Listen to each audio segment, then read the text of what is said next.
नमस्कार दोस्तों, पीसीएस गुरुजी का स्वागत है। दोस्तों, यूपी पीसीएस यानी कमीशन आयोग ने वर्ष 2023 के लिए अपना कैलेंडर जो है वो जारी कर दिया है। ठीक है, ये कैलेंडर पूरा है। वर्ष 2023 में कौन कौन से एग्जाम्स होंगे, क्या तारीख है, कुछ के डेट्स तो उन्होंने फिक्स कर दी है, बट कुछ उन्होंने डेज आरक्षित रखे हैं, रिजर्व रखे हुए हैं। ठीक है, तो अभी डिटेल पढ़ेंगे क्या है इसका मतलब, क्योंकि कुछ बहुत बड़े बदलाव हुए हैं, उस बदलाव को हम समझेंगे। ठीक है, क्योंकि जो लोग यूपी पीसीएस की तैयारी कर रहे हैं उनको ये समझना बहुत जरूरी है। कुछ 3-4 पॉइंट्स हैं, उसको ठीक समझ लेंगे, इसलिए आराम से तसल्ली से एक बार सुन लीजिएगा, आपके बहुत फायदे में होगा। ठीक है, अच्छा, पहले चीज तो ये जो कैलेंडर है, विज्ञप्ति है, ये कमीशन के आयोग के वेबसाइट पे आ गया है, तो आप लोग भी इसे डाउनलोड करके रख लें, भविष्य में काम आएगा। पिछले 3-4 साल से मैं देख रहा हूं कि कमीशन जो अपना कैलेंडर जारी कर रहा है, तो उसी डेट्स पे जो कि इस कैलेंडर के हिसाब से होती हैं, एग्जाम्स लगभग वही डेट के हिसाब से हो जाता है। तो अगर कोई एग्जाम है, उसका डेट फिक्स कर दिया गया है, तो बहुत संभावना है या 100% संभावना है कि एग्जाम उसी तारीख को होगा। तो जो लोगों को ये लगता है कि एग्जाम होगा कि नहीं होगा, क्या होगा, कब होगा, तो प्लीज वो अब डाउट में ना रहें, चीजें थोड़ी ज्यादा सिस्टमैटिक हो गई हैं यहां पर। ठीक है, अच्छा, अब वैसे तो देखिए बहुत सारे एग्जाम्स हैं, लगभग 33 दिनों को उन्होंने फिक्स किया हुआ है, लेकिन चूंकि हम लोग यूपी पीसीएस को ही फोकस करेंगे तो उसको समझ लेते हैं कि वो क्या चीज है। आप लोगों ने तो वैसे तो कैलेंडर देख ही लिया होगा कई लोगों ने, लेकिन मैं जो 2-3 पॉइंट्स लेकर यहां पर आया हूं उसको समझना बहुत जरूरी है, क्योंकि वो आपको थोड़ा सा एक नया एंगल देगा। पहले समझते हैं, जो आप यहां देख रहे हैं 14वें नंबर पे सम्मिलित राज्य प्रवर होता है। ठीक है, प्रवर अधीनस्थ सेवा और सहायक वन संरक्षक क्षेत्रीय वन अधिकारी प्रारंभिक परीक्षा 2023, जिसको दिया है 14/5 यानी 14 मई, नॉट 14 जून। अगर आप पिछले 2-3 साल का देखेंगे, 4-5 साल का देखेंगे, जहां तक मुझे याद आ रहा है 4-5 साल एग्जाम्स जून में ही होते थे। इस बार यूपी पीसीएस का पेपर मई में हो रहा है। ठीक है, मई में हो रहा है। ये एक बहुत बड़ी चीज है, समझने की कोशिश करते हैं इसको। ठीक है, तो पहले समझते हैं कि आपका 14 मई को पेपर हो रहा है यूपी पीसीएस प्री का। ठीक है, और आपका जो मेंस है इन्होंने 26वें नंबर पर रखा हुआ है। यहां पे देखिए कि जो पेपर है वो 23 सितंबर से हो रहा है। 23 सितंबर से आपका मेंस हो रहा है, 4-5 दिन चलेगा, 23 सितंबर को रहेगा। यानी कि प्री और मेंस के बीच में 4 महीने से ज्यादा का समय है, यानी कि पूरा 14 जून, जुलाई, अगस्त, सितंबर, यानी कि 120-130 दिन, लगभग 130 दिन, मतलब मोर और लेस 130 डेज हैं प्री और मेंस के बीच में, जो कि काफी अच्छा समय है। इससे पहले जो होता था, अगर आपको याद है, अगर जिसने 2021 से 2022 के पेपर मेंस दिए हैं, तो प्री और मेंस के बीच में लगभग 100 दिन का समय होता था, लेकिन इस साल लगभग 130 दिन का समय दे रहे हैं, जो कि अच्छी बात है। जो लोग प्री क्रैक करके आते हैं, मेंस में आते हैं, उनको ज्यादा समय मिल रहा है। 130 डेज काफी ज्यादा समय होता है प्री के बाद मेंस तैयार कर लेने के लिए।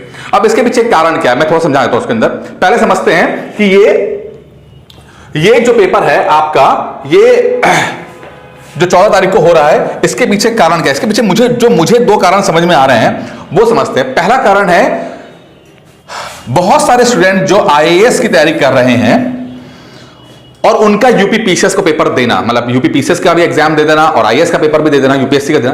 तो चूंकि आपको पता है सिलेबस जो है वो एक जैसा, सिलेबस एक जैसा है, एग्जाम एक जैसा नहीं है, क्वेश्चन की क्वालिटी में बहुत फर्क है, लेकिन फिर भी चूंकि सिलेबस एक जैसा है और बहुत सारे आईएएस की तैयारी करने वाले लोग जो बाकी स्टेट के हैं, यूपी के तो ठीक है, बाकी स्टेट के हैं, वो लोग के लिए बहुत आसान हो जाता है यूपी पीसीएस का एग्जाम देना। और अगर आप पिछले 2018 के बाद से ट्रैक देखें, 18, 19, 20, 21, 22, तो इन 4-5 सालों के अंदर 2 तो टॉपर ही बने हैं, जो कि आपके अदर स्टेट के हैं, हरियाणा के हैं, कभी पंजाब के होते हैं। बहुत सारे लोग ऐसे हैं जो दूसरे स्टेट के, वो यूपी में सेलेक्ट हो गए। तो एक बहुत बड़ा मुद्दा चला आ रहा था कि आईएएस की तैयारी करने वालों को कैसे रोका जाए। तो कई लोगों ने अपनी रिकमेंडेशन दी है, कुछ लोग मिलने भी गए थे, तो उसमें से कई तरह की बातें आई होंगी। तो यह बात निकल के आई होगी कि अगर हम पीसीएस का पेपर पहले करा दें, तो यूपीएससी की तैयारी करने वाले जो लोग हैं उनको एडवांटेज नहीं मिलेगा। क्योंकि यूपीएससी की तैयारी करने वाला जो स्टूडेंट है, क्योंकि यूपीएससी का पेपर जून के आसपास होगा, 2-4 जून के आसपास होगा, ठीक है। तो पीसीएस का पहले पेपर हो जाएगा, तो या तो वो पीसीएस पे ही फोकस करेगा या तो यूपीएससी पे फोकस करेगा। अगर वो पीसीएस पे फोकस करेगा तो यूपीएससी वाला पेपर खराब हो जाएगा, उसका बिल्कुल खराब होगा। और अगर यूपीएससी का फोकस करेगा तो पीसीएस के पेपर में उतना अच्छा परफॉर्म नहीं कर पाएगा। यह कारण था जो मुझे लगता है कि इसको एक महीना प्रीपोन किया गया। एक कारण है, ठीक है। पहला कारण है कि हम ज्यादा से ज्यादा आईएएस के स्टूडेंट्स को रोक सकें।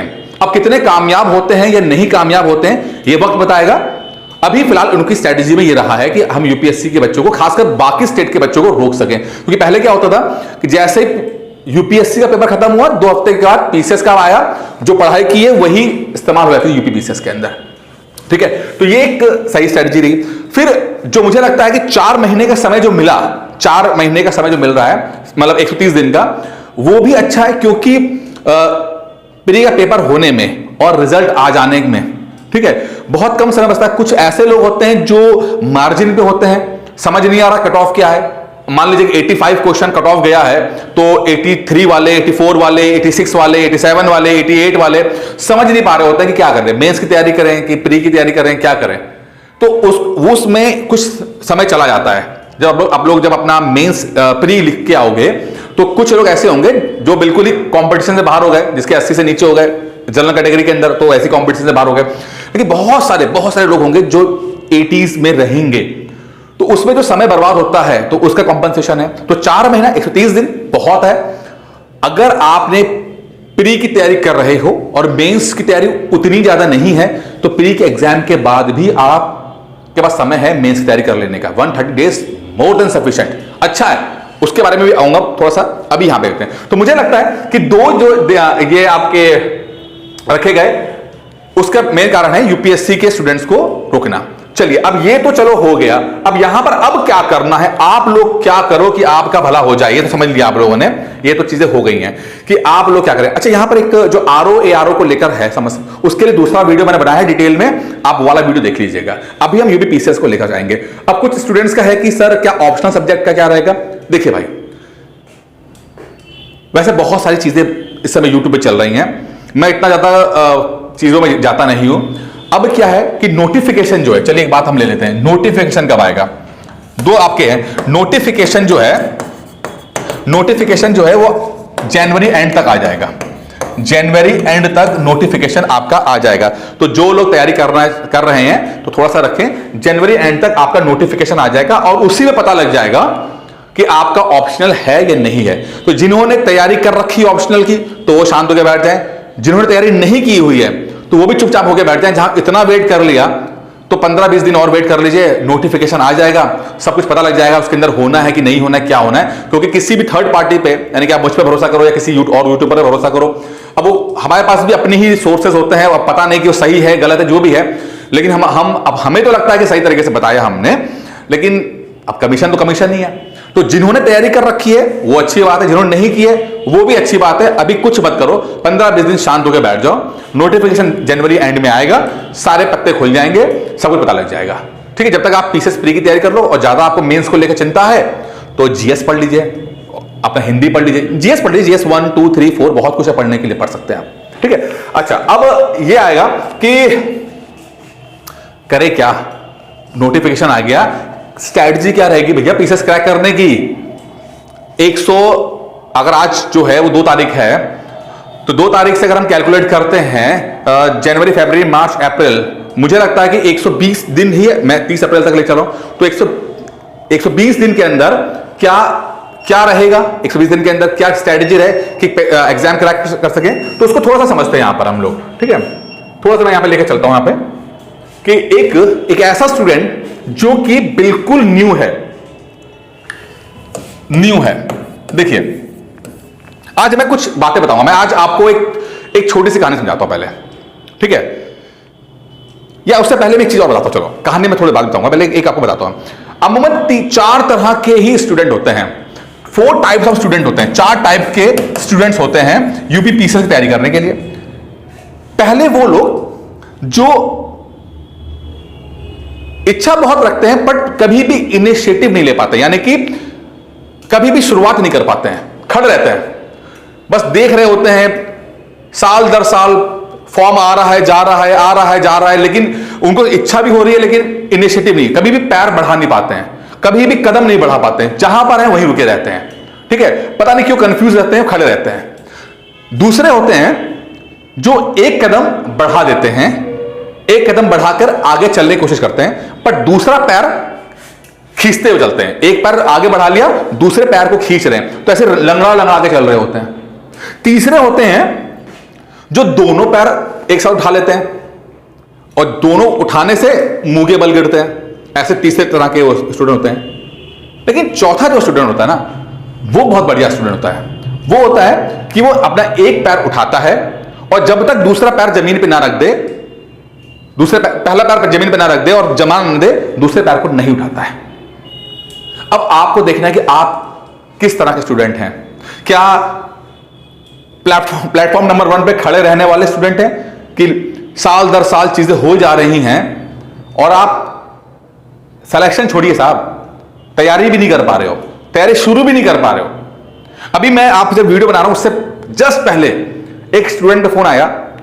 3 साल पहले उसने मुझसे जो बात बोली थी, आज 3 साल बाद भी मुझसे वही बात बोल रहा है। 3 साल गुजर गए, 3 साल वो वहीं पर है, वही सवाल उसके हैं। तो क्या आप ऐसे स्टूडेंट हो, या ऐसे स्टूडेंट हो कि जो थोड़ा तो तैयारी कर रहा है बट कंफ्यूज है, अरे भाई हाय राम, सिलेक्शन होगा कि नहीं होगा, होगा कि नहीं होगा, कभी सोचता है हो जाएगा, कभी नहीं हो जाएगा, कभी ये पेपर, कभी वो पेपर। इस चक्कर में कि एग्जाम तो पीसीएस का दे रहा है बट बिलीव नहीं है कि सिलेक्शन हो जाएगा। क्या आप इस तरह के स्टूडेंट हो, या तीसरे की तरह कि बिना तैयारी के आ रहे देखेंगे निकाल लेंगे, क्या है सब में सी करके आ जाएंगे, सब में होता है क्या है, निकाल लेंगे। दिल्ली चले जाएंगे, वहां पे नोट्स मिलते हैं बड़े अच्छे वाले, बढ़िया कोचिंग है आजकल, सर बड़े यूट्यूब पे बड़े फेमस भी हैं, उनको ज्वाइन कर लेंगे। इस तरह के हैं आप लोग। या चौथे की तरह एक सिस्टमैटिक तरीके से तैयारी करते हैं, इंसानों वाली तरीके से, मैं कर रहा हूं इंसानों की तरह एग्जाम क्रैक कर देने वाली तैयारी। किस तरह के स्टूडेंट हो आप, कमेंट बॉक्स पे लिखिएगा। चलिए, आप जिस तरह के स्टूडेंट हो, मैं ये मान के चलता हूं कि आप बिल्कुल जीरो लेवल पे हो, आप बिल्कुल जीरो लेवल पे हो। ये जो वीडियो मैंने बनाया ये आप लोगों के लिए कि आप ऐसे स्टूडेंट हो जो कि जीरो लेवल पे हो, जीरो लेवल पर। पता है लेवल कुछ भी हो, 0 हो, 1 हो, 2 हो, कुछ भी हो, डेडिकेशन कैसा है यार, फोकस कैसा है, आपका फोकस कैसा है, बस मेरे लिए मैटर बस ही करता है। क्या आप डेडिकेटेड हो, डेडिकेटेड हो? पता है आपको, ये जब ये वीडियो बन रहा है ना, 80% लोगों ने अभी तक वीडियो सुना भी नहीं, यहां तक इस वीडियो को सुना भी नहीं होगा। आप 10 मिनट नहीं सुन सकते और सोचते हो एग्जाम क्रैक कर ले जाओ। 10 मिनट नहीं सुन सकते वीडियो तो आप सोचते एग्जाम क्रैक कर कैसे कर लोगे, इतना पेशेंस नहीं है आपके अंदर, नहीं है, डेडिकेटेड नहीं हो, फोकस नहीं हो, कैसे बन जाओगे यार सिविल सर्वेंट? मतलब एसडीएम बनना क्या हलवा है क्या? मतलब क्या कुछ भी बन जाते हैं क्या? कितने एसडीएम को जानते हो आप पर्सनली? कितने एसडीएम को जानते हो? जिस आदमी से कभी मिले नहीं हो, आपको वो बनना है तो वैसी मेहनत भी तो करनी पड़ेगी ना। तो मैं ये मान के चल रहा हूं कि आप फोकस्ड हो और डेडिकेटेड हो, आप फोकस्ड हो और डेडिकेटेड भी हो, बट आप समहाउ एग्जाम क्रैक नहीं कर पा रहे, नहीं हो रहा आपसे एग्जाम क्रैक। मैं वो बताऊंगा, क्योंकि जो नॉन सीरियस उसका तो कुछ मैं इलाज कर ही नहीं सकता भाई, भगवान नहीं कर सकता, तो आप, मैं और आप क्या करेंगे? ठीक है, तो भाई मैं आपको जो मंत्र, मैंने कई बार वैसे गुरु मंत्र दिया हुआ है, लेकिन फिर से मैं रिपीट करूंगा। ऐसे लोगों को जो कि जीरो लेवल पे हैं और उनके पास 120-130 दिन का समय बाकी है, तो इस 130 दिन के अंदर एग्जाम कैसे क्रैक करेंगे उसका मैं आपको बता रहा हूं। बहुत सिंपल सा है, सच बताऊं, एग्जाम क्रैक हो सकता है, बट मेरी बात मान लेना, आप आराम से देखिए। 3 तरह के लेवल होते हैं ना, इजी सवाल होता है, इजी, मीडियम और ये हार्ड। ठीक है, 3 तरह के सवाल होते हैं। अभी इजी, मीडियम, हार्ड की परिभाषा कोई डिफाइंड नहीं है, ये समझ लेते हैं। मैंने जो रखी है कि किसी भी टॉपिक का अगर ऐसा चीज जो कि स्टैंडर्ड किताबों में मिल जाता है, स्टैंडर्ड नोट्स में मिल जाता है, स्टैंडर्ड चीजों में मिल जाता है, मतलब जो आम चीजों में मिल जाता है, उसको हम इजी और मीडियम तबके में रखते हैं। लेकिन किसी टॉपिक का ऐसे क्वेश्चन जो बड़ी यूनिक किताबों में मिलते हैं, किसी रैंडम किताबों में मिलते हैं, रैंडम तरीके से पूछा जा रहा है, बहुत ही एनालिटिकल पूछा जा रहा है, तो मैं उसको हार्ड रखता हूं। लेकिन अब किसी के लिए कुछ हार्ड है, किसी के लिए, लेकिन मैंने मोटा मोटा कि जो हमारे पास अवेलेबल किताबें हैं उसमें से पाए जाने वाली चीजों को हम इजी और मीडियम तबके में रखा हुआ है। मैं बस आपसे इतना कह रहा हूं, मेक श्योर, कोशिश कीजिए कि आपसे आसान और ये मीडियम टाइप के सवाल गलत ना हो। बस इतना फोकस कर लीजिए, अपने आप को यहां फोकस कर लीजिए, छोड़ दीजिए इसको। इसका कोई इलाज नहीं है भाई, इसका कोई इलाज नहीं है। कोई भी कितना भी बोल ले आपको, कितने बड़े भी यूट्यूबर बन जाए, कितने बड़े भी कोचिंग वाले बन जाए, दिल्ली वाले साहब जो आजकल फेमस हैं वो भी बन जाए, लेकिन इसका इलाज कोई उनके पास भी नहीं है। वो बहुत अच्छे टीचर्स हैं, मैं बहुत रिस्पेक्ट से बात कर रहा हूं, लेकिन इसका इलाज, क्योंकि ये फंसाने के लिए ही होते हैं, ये हार्ड क्वेश्चन फंसाने के लिए ही है। किसी कोचिंग में नहीं मिलेगा आपको, ये आपको फोकस करना भी नहीं है। आपको इजी और मीडियम टॉपिक पे फोकस करना है। आपको ये देखना है कि मेरे ये सवाल गलत ना हो। आपका जो सिलेक्शन है अभी तक जो नहीं हो रहा, इसलिए नहीं हो रहा कि आपने ये क्वेश्चन गलत करके आए हो। आपका सिलेक्शन इसलिए नहीं हो रहा क्योंकि आप ये गलत करके आए हो, आपकी एक्यूरेसी कम है, आसान क्वेश्चन गलत करके आ जाते हो आप, इसलिए आपका सिलेक्शन नहीं हो रहा है। तो आपके पास जो स्टैंडर्ड किताबें हैं, स्टैंडर्ड नोट्स हैं, ठीक है, अगर हैं तो बहुत अच्छी बात, उनको पढ़िए, आराम से पढ़िए। नहीं है तो मैं वीडियो बना दूंगा, उसके भी आप देख लेना। मैंने हमेशा कहा है कि जादू मंत्र की किताब कोई नहीं है, मंत्र का नोट्स कुछ नहीं है, मंत्र कोई जादू मंत्र ऐसा नहीं है कि जो है वो एग्जामिनर आयोग मेरे नोट से पेपर छापता है, नहीं, ये सब फालतू की बातें हैं। जादू वाली किताबें मत ढूंढिए, सही तरीके से पढ़ाई कीजिए, इंसानों वाली पढ़ाई कीजिए, ठीक है। तो अगर आपसे अपने नोट्स जो रखे हुए उससे हो जाए बहुत अच्छी बात है, नहीं तो मैं कल वीडियो बना दूंगा, और खुद हो जाए तो बहुत अच्छी बात है, ठीक है। क्योंकि आप में से ना 90% ऐसे लोग हैं जिनको सब कुछ पता है, बट समहाउ वो अपने दिमाग में फंस गए हैं, अपनी जिम्मेदारी में, अपने जॉब में, फैमिली में ऐसे फंसे हैं, ऐसे स्ट्रक हो गए हैं कि वो चाहते हुए भी वो पढ़ नहीं पा रहे हैं। बहुत सारे लोग हैं, 90% लोग ऐसे हैं, उनको पता है क्या पढ़ना है, उनको पढ़ाई अच्छी भी लगती है, उनको पढ़ाई आसान भी लगती है, समझ में सब कुछ आ जाता है, बट समहाउ वो क्रैक नहीं हो रहा। और इसका मैंने आपको बताया था। देखिए, दो चीजें हैं इसकी, आप जो ये फंसे हो ना, स्ट्रक किए हो आप, इसके पीछे दो कारण है। पहला कारण है कि ये जो ब्रह्मांड है ना, ये जो ब्रह्मांड है, यूनिवर्स है, वो स्टेटस को पे चलता है। किस पे चलता है? स्टेटस को। क्या होता है ये स्टेटस को? ये दुनिया बैलेंस पे चलता है, जो जहां है वही रुका रहे, जो जिस परिस्थिति में वहीं पर रुका रहे। क्योंकि इस ब्रह्मांड को ना कोई चीज अगर अपने जो पोजीशन चेंज करता है तो उसे पसंद नहीं है। अब आपकी मान लो पोजीशन यहां पर ये है और आप चाहते हो कि यहां तक जाना, तो आप एफर्ट कर रहे हो, उस पर कुछ एनर्जी डाल रहे हो, तो आप अपना कर रहे हो, ये अच्छी बात है। बट ब्रह्मांड को पसंद नहीं है, तो ब्रह्मांड क्या करता है ना, वो आपको रोकने की कोशिश करता है, और वो रोकने में कई तरह के टूल इस्तेमाल करता है, कई हथियार उसके पास है। जैसे क्या पता वो आपको फैमिली में कुछ प्रॉब्लम कर दे, जॉब में कुछ प्रॉब्लम कर दे, हेल्थ में कुछ प्रॉब्लम कर दे, कुछ ना कुछ तो करेगा वो, कुछ ना। और वो चाहेगा कि स्टेटस को मेंटेन रहे, जो जहां है वैसा रहे। प्राइवेट नौकरी कर रहा है प्राइवेट में रहे, सरकारी कर रहा है सरकारी में रहे, जो जहां है वहां रहे। और जो लोग थोड़ा सा एफर्ट करके कोशिश करते हैं आगे बढ़ने की, थोड़ा सा पढ़ने की कोशिश करते हैं, तो उनको दिक्कतें आती हैं। क्यों? क्योंकि ब्रह्मांड उनको रोकने की कोशिश करता है, प्रकृति कह लो, ब्रह्मांड कह लो, जो भी कहना कह लो, वो रोकने की कोशिश करता है। आपको बस ना रुकना नहीं है। अभी तक आप बहुत रुक लिए, आप बस पढ़ते रहो। आप अपने आप से बोलोगे ना, चाहे कुछ हो जाए, तैयारी तो मैं करूंगा, चाहे कुछ हो जाए।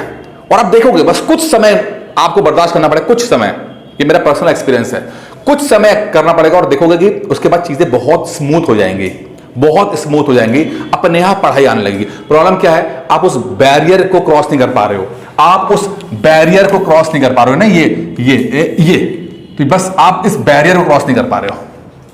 आप सब लोग यहां फंसे जा रहे हो, ये यहां फंस जाते हो। आपको पता है, जैसे ही आप उस बैरियर को क्रॉस करोगे ना, आपकी प्रोग्रेस ये हो जाएगी, ऐसे करके चुटकियों में सिलेक्शन होगा, चुटकियों में सिलेक्शन होगा आपका। बस इस बैरियर से मत रुको। और ये बैरियर क्यों है?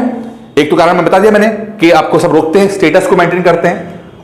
एक टूल और भी है इस प्रकृति के पास, वो है आपका सबसे बड़ा दोस्त और सबसे बड़ा दुश्मन, ब्रेन।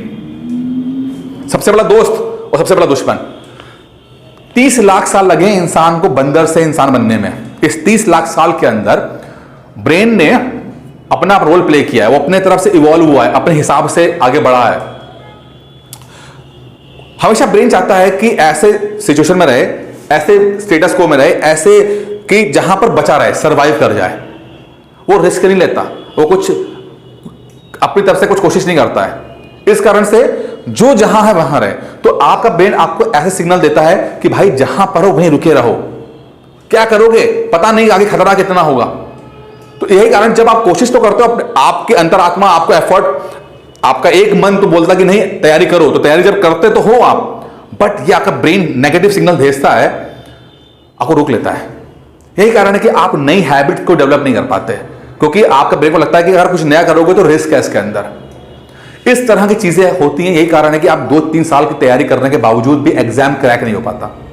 मैं कहता हूं यार, हमेशा यहां आप सब लोग यहां फंसे रह जाते हो, लाइफ लॉन्ग मैक्सिमम लोग यहां फंसे रह जाते हो। अरे असली जिंदगी तो इसके बाद है यार। अब इसको या तो आप कॉन्शियसली अपने एफर्ट कर लो कि हाँ भाई चलो मैं इस बार कसम खा लेता हूं, चाहे कुछ हो जाए, मेरा दिमाग कुछ बोले, ये ब्रह्मांड कुछ बोले, मैं तो प्रोसेस फॉलो करूंगा, एग्जाम क्रैक करूंगा। अगर हो जाए अपने आप बहुत बढ़िया है, नहीं हो पा रहा है, नहीं हो पा रहा है तो भैया एक प्रोसेस मैंने डिजाइन किया है, उस प्रोसेस को आप फॉलो कर लो। ये प्रोसेस मैंने बहुत अच्छा बनाया हुआ है, मुझे लगता है मेरे लिए बहुत काम का आया, आपके लिए भी बहुत काम का आएगा। जब मैं क्लास 7th-8th में था ना, मैं पढ़ता नहीं था, बहुत गेम खेलता था, क्रिकेट खेलता था।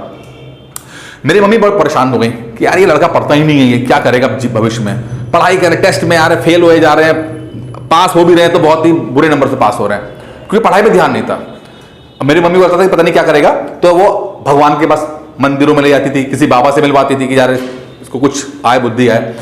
तो ऐसे करते करते एक बाबा मुझे मिले, तो उन बाबा ने कहा कि इसके हाथ में रुद्राक्ष बांध दो, बहुत ज़्यादा असर करेगा। मेरी मम्मी रुद्राक्ष लेकर आई, कपड़े में लेकर, कहा कि बांध लो, बांध दिया उन्होंने। अब रुद्राक्ष बंधा हुआ था ना, उसके बाद मैं सोच रहा था कि अरे रुद्राक्ष क्या करेगा। देखिए किसी हर्ट नहीं कर रहा हूं मैं बस एक बात कर रहा हूं, अगर मैं नहीं पढ़ना चाहूंगा तो ये रुद्राक्ष क्या मेरे पास करा देगा, और अगर मैं पढ़ना चाहूंगा तो रुद्राक्ष की जरूरत क्या है, सब कुछ तो मेरे अंदर ही है। फिर मैंने रुद्राक्ष उतार के अपने ड्रॉर में डाल दिया, पढ़ाई वाले इसमें, और फिर मैंने पता नहीं क्यों पढ़ना शुरू किया। 7th-8th तक जो बच्चा बहुत नॉर्मल पढ़ाई कर रहा है, खेल कूद ध्यान है, अचानक से 9th-10th में वो टॉप करता है क्लासेस के अंदर। 150 बच्चों में टॉप किया 10th क्लास के अंदर। 11th में फिर से मैंने आराम मस्ती करने लगा। तो मैं बस एक बात कहता हूं, असफलता भी आपके अंदर है, सफलता भी आपके अंदर है, रावण भी आपके अंदर है, राम भी आपके अंदर है। आप अपने अंदर खंगोलो तो सही, देखो तो सही अपने अंदर कितनी पोटेंशियल भरा आपके अंदर। आप सब कुछ कर सकते हो, स्काई इज द लिमिट, सब कुछ कर सकते हो आप। जिस दिन आपने सही फोकस कर लिया, सही प्रोसेस फॉलो कर लिया, ये एग्जाम भी कुछ नहीं रखा, ये सब बहुत आराम से हो जाएंगे। इस प्रोसेस को फॉलो कर लो आप, मतलब प्रोसेस का मतलब है कोई प्रोसेस फॉलो कर लीजिए, बस फोकस हो जाइए आप। अगर अपने आप हो पा रहे हैं बहुत अच्छी बात है, नहीं हो पा रहे हैं तो एक जो मैंने पढ़ाया प्रोसेस, जिसके अंदर मैंने आपको है ना यूपीपीसीएस 2023 का क्रैश कोर्स करा रहा हूं मैं आपको, ठीक है। अब ये क्रैश कोर्स बड़ा इंपॉर्टेंट है। अब कहने क्रैश कोर्स है, लेकिन ये मटेरियल जो है आपको लगभग वही 130 दिन का हो जाएगा ये, ठीक है। अब इसके अंदर क्या है, पहला स्टेप क्या है, पहला स्टेप है कॉन्सेप्ट क्लियरेंस, वीडियो के माध्यम से कॉन्सेप्ट क्लियर करें। अरे पहले समझ तो आए है क्या, कोई टॉपिक जैसे लेट सपोज पॉलिटी है, पॉलिटी में प्रियम्बल होता क्या है, पहले कॉन्सेप्ट तो क्लियर हो जाए। तो छोटा वीडियो मिलेगा आपको 45 मिनट 1 घंटे का, आपने देखा उसमें कुछ डाउट्स अगर आपको आए तो कॉल करके पूछोगे सर ये समझ नहीं आ रहा, बताया जाएगा आपको। पढ़ने के लिए एक पीडीएफ फाइल दी जाएगी आपको। अब पीडीएफ इंपॉर्टेंट है। जब मैंने ये पीडीएफ मैंने खुद बनाई है अपने हाथों से, किसी टाइपिस्ट को नहीं दिया मैंने, अपने हाथों से एक एक वर्ड टाइप किया मैंने। और एक ना मैंने वीडियो में किताब दिखाई थी अपनी नोट्स वाली, जिसमें था मैंने कहा था कि ये देखो ये जो किताब है इसको पढ़ के इस कॉपी के पढ़ के ही मैंने प्री निकाले हुए हैं। मैंने कॉपी दिखाई भी थी आप सबको, बहुत पतली सी कॉपी थी, उसका ही मैंने पीडीएफ बना दिया। और जब मैं पीडीएफ बना रहा था तो मैं बस एक बात सोच रहा था कि क्या एक ऐसे इंसान को जो शादीशुदा है, जॉब करता है, समय बहुत कम है, दिल्ली जैसे शहर में रहता है, जिसके पास गिनती के 2 घंटे हैं पढ़ने के लिए, क्या वो प्री क्रैक कर सकता है? मैंने मन से अंदर से आवाज आई यस कर सकता है। कैसे कर सकता है, उसका मैंने पीडीएफ बनाया। इतने शॉर्ट पीडीएफ हैं, इतने शॉर्ट, हर 2-3 पन्ने की से ज्यादा पीडीएफ, ये नहीं घंटों घंटों भर वाले वीडियो वाला बिलीव भी करता मैं। कम समय में पढ़ना है, टू द पॉइंट। अगर मैंने उसमें एक वर्ड भी लिखा है ना तो एग्जाम के लिए इंपॉर्टेंट है, या तो मैंने लिखा ही नहीं है और लिखा तो वो एक वर्ड लिखा तो एग्जाम के लिए बहुत इंपॉर्टेंट है। ठीक है, तो पहले कॉन्सेप्ट समझेंगे, फिर पीडीएफ है और फिर टेस्ट है। वीकली टेस्ट है, हर दूसरे दिन टेस्ट आता है, क्योंकि बिना टेस्ट के तो याद ही नहीं कर पाओगे। टेस्ट के बिना तो याद, टेस्ट का शेड्यूल है, लगातार मैं यूट्यूब पे डालता भी रहता हूं, शेड्यूल रहता है, एक एक दिन फोकस होकर पढ़ना पड़ता है, तब जाके चीजें याद रहती हैं। याद कैसे करोगे यार, याद कैसे करोगे, कहां से याद करोगे? ऐसे ही हवा में याद हो जाता है। किसी बहुत बड़े टीचर का वीडियो देखने से याद हो जाता है? नहीं, दिमाग को ना बार बार डालना पड़ता है, तब जाके याद होता है। और जब आप टेस्ट नहीं दोगे ना तो ऐसा कॉल की जाती है, क्या भाई क्यों नहीं कर रहे हो? प्रेशर बिल्ड किया जाता है, तब जाके आपके अंदर का जो डाउट्स है ना वो बाहर खत्म होते हैं और आप फिर याद करते हो चीजों को लेकर। इसकी एक फीस रखी है 2,999 रुपए मात्र, ज्यादा नहीं है।